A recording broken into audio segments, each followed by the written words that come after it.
never even occurred to me to charge. Because I was just so interested in sharing the idea about the fact that you can change anything with 5-second decisions. And I was so busy researching the science because I had so many people writing me that I thought this is a great opportunity to explore it with a live audience and learn more and see how people are using it.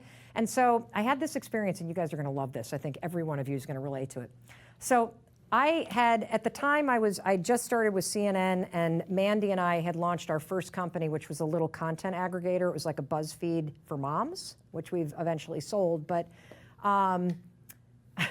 what happened is I gave a talk, and it was at a huge women's conference. I think there were 10,000 women that attended this.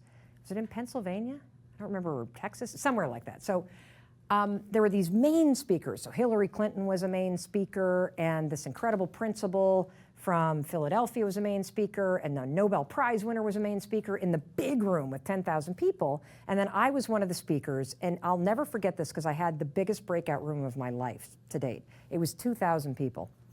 So I go, I give the speech, it goes totally fine. I leave, I'm sitting at the train station to catch a train home from Philadelphia to Boston, and a woman comes up to me.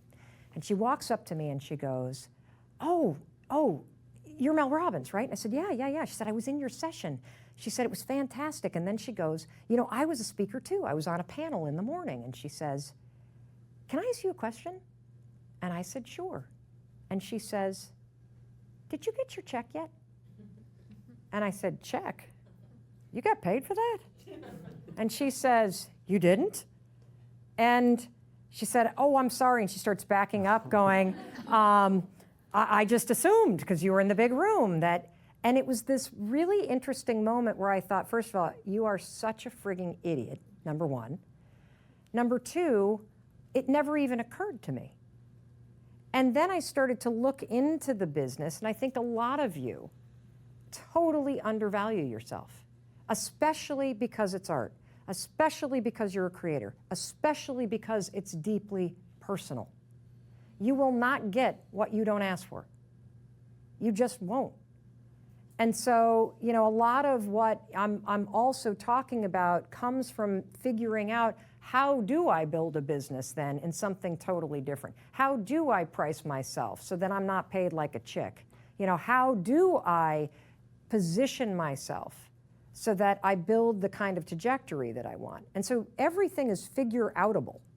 And then from there, it's about you trying and you pushing yourself and you catching yourself when you have these Hector moments. So I spoke for 3 years. I waited to start doing courses for almost 2 years because I was convinced, I got to have a PhD, I got to have a certification, I got to do this, I got to do that, I got to do the other thing. I actually was nervous about whether or not I could record my own audiobook. But in my gut, as a creator, I knew, why the hell would I give anybody rights to something I can record myself? Why would I do that? If you're thinking about doing a book, number one, sever all audio rights from any deals that you do. That's number one. And number two, record it yourself. Seriously, you can upload it to Amazon through ACX and get 40% of the royalties yourself. The world has changed so much that it's also so cool that you're here, because this next chapter is also about you taking control and being smart about the decisions you're making as business people. I have been actively talking myself out of doing live events. Actively. You're not ready. Nobody will show up. What, are you crazy? Where would you have it? What the hell would you talk about? Live events? What?